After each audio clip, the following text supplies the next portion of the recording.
मैं प्रदेशवासियों को आप माध्यम से बहुत बहुत बधाई और शुभकामनाएं देना चाहता हूं और ईश्वर से प्रार्थना करता हूं कि सबको खुशियां प्रदान करें और सब खुशहाल रहें। प्रदेश की प्रगति में सब हम एकजुट होकर के 36 कौमों को साथ लेकर के काम करें और इसी आशा और विश्वास और संकल्प के साथ में हम लोग आगे बढ़ेंगे। हमने संगठन का जो काम था वो पूरा कर लिया। केवल हमारा अभी जो वार्डों का नहीं हुआ था, नगर पालिकाएं वगैरह, तो उसमें नगर निकाय के अंदर जो नगर अध्यक्ष हैं और उनकी नियुक्ति के साथ में उनकी कार्यकारिणी हमारे पास बनी हुई पड़ी है, वो हम 2-3 दिन में जारी कर देंगे और फिर इस प्रकार से बूथ से लेकर के मंडल, ब्लॉक, नगर और जिले में लेकर के हम लगभग 10.5 लाख हमारे पदाधिकारी बन चुके हैं और अभी जो 45 जिला अध्यक्ष बने हैं तो उनमें से जो नए बने हैं उनकी कार्यकारिणी के लिए हमने 1 महीने का समय दिया था, तो लगभग 15 दिन हो गए।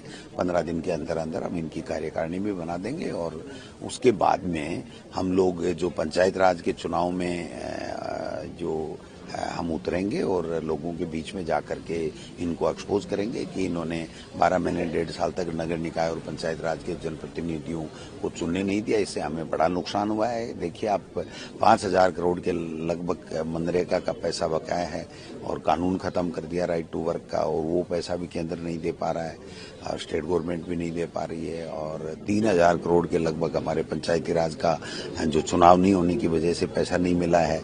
तो मैं समझता हूं कि 8,000 करोड़ रुपए तो यही हो गए जिसका बड़ा नुकसान हो गया है। और अब आगे भी मैं समझता हूं कि जो जितनी भी जन कल्याणकारी नीतियां थी उनको, चाहे वो चिकित्सा के क्षेत्र में थी, चाहे वो शिक्षा के क्षेत्र में थी, चाहे पेंशन की थी, सामाजिक सरोकार से जो रखने वाली योजनाएं थी जो सामाजिक न्याय के लिए, उनको भी इन्होंने कमजोर कर दिया। 4 महीने से वृद्ध लोगों को पेंशन नहीं मिल रही है, इससे बड़ा क्या पाप होगा।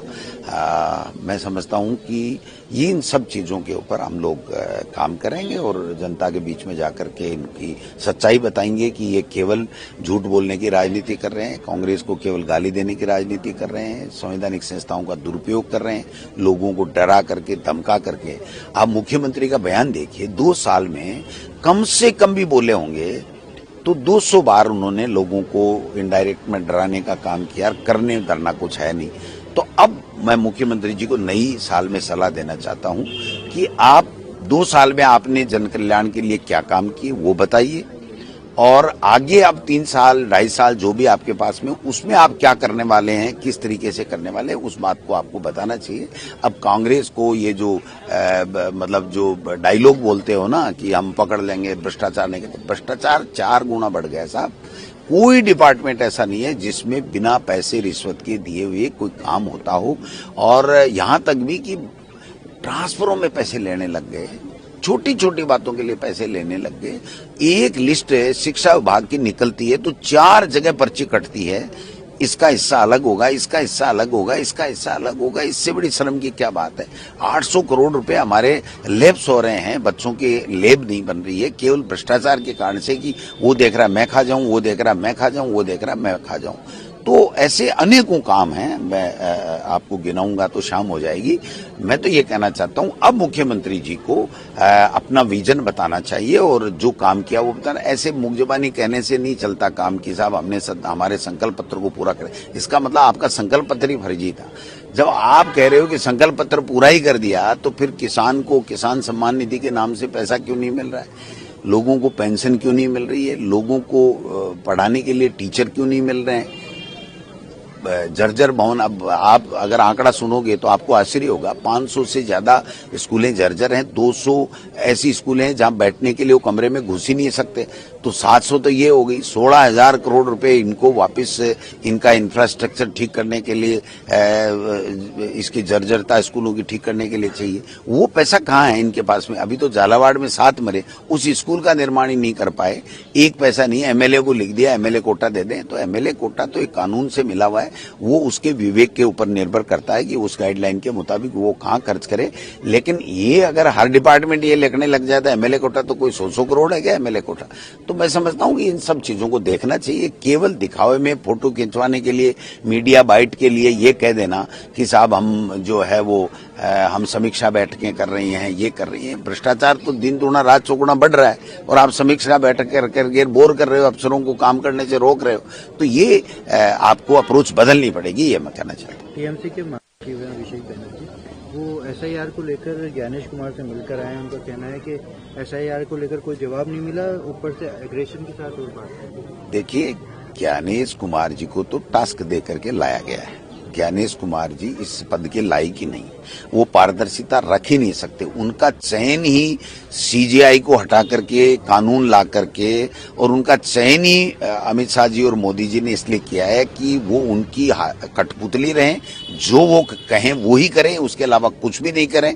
अब आप देखिए, एक तरफ तो यहाँ पर एसआईआर हो रही है, फरवरी के अंदर 11 या 15 तारीख के लगभग हमारी वोटर लिस्ट फाइनल होगी, और एक तरफ पंचायत राज के चुनाव में 2025 की जनवरी 2025 को जो वोटर लिस्ट हुई थी उसके आधार पे वोटर लिस्ट बनाने का हमारा राज्य निर्वाचन कमीशन ने आदेश दे दिया। तो दोनों कैसे होंगे आप बताइए। जो 40 लाख लोग 2025 में तो खैर अब नहीं है, तो क्या वो 40 लाख लोग दोबारा वोट डालेंगे, या फिर ये जो नई वोटर लिस्ट है इसके मुताबिक इनको चुनाव कराना चाहिए था। तो खुद का ही ये कंट्रोवर्शियल जो है एक्ट है। तो इसके ऊपर अब बीजेपी क्या कहती है बताइए कि राज्य निर्वाचन आयोग ने राज्य सरकार की अभिशंसा से ही वो पंचायत राज के चुनाव करवाने के लिए जब कोर्ट ने कह दिया तो काम कर रही है। तो जनवरी 2025 की वोटर लिस्ट उनके लिए मान्य करके वोटर लिस्ट का काम 19 जनवरी को इनको या 25 जनवरी को पूरा करना है। और दूसरी तरफ एसआईआर की जो वोटर लिस्ट है जिसमें 40 लाख के लगभग नाम कट रहे हैं, वो वोटर लिस्ट आएगी फरवरी में। तो आप बताइए कि जनवरी वाले से करा रहे हो, फरवरी वाले से करा रहे हो, तो 40 लाख लोग तो फिर वोट देंगे पंचायत राज चुनाव में। और एक तरफ ये कह रहे हैं ये तो फर्जी हैं सारे, या तो मर गए या शिफ्टेड हो गए या डबल एंट्री है। तो ये समझ में नहीं आ रहा इनके कि करना क्या है। देखिए, राइट टू वर्क सोनिया जी ने और मनमोहन सिंह जी ने दिया था और काम का अधिकार दिया था, उसको आज ये खत्म कर रहे हैं। केवल नाम ही नहीं चेंज कर रहे हैं, महात्मा गांधी का नाम चेंज कर रहे हैं। वो कोई बात नहीं, चलो ठीक है, इनके मन में आ गई है। महात्मा गांधी को मानते ही नहीं है, नाथूराम गोडसे की विचारधारा को मानने वाले लोग हैं, तो ये कर दें। बट जो कानून था कि मांगते ही काम मिलेगा, उसको खत्म कर दिया और नीचे से काम का प्लान बन के जाता था और वो काम मिलता था। अब केंद्र सरकार तय करेगी कि कहां बीजेपी का शासन है, कहां बीजेपी का एमएलए है, कहां बीजेपी ज्यादा जीतती है, वहां पर काम मिलेगा। और वो भी राज्य सरकार 40% उसके पास उपलब्ध होगा, वो देगी तब काम मिलेगा, नहीं तो कोई काम नहीं मिलेगा। तो जो इंफ्रास्ट्रक्चर डेवलप हुआ, जो गरीब को जो पैसा आया उसकी जेब में, वो स्वावलंबी बना, खुद आत्मनिर्भर बना, तो वो चीजें तो खत्म हो गई अब।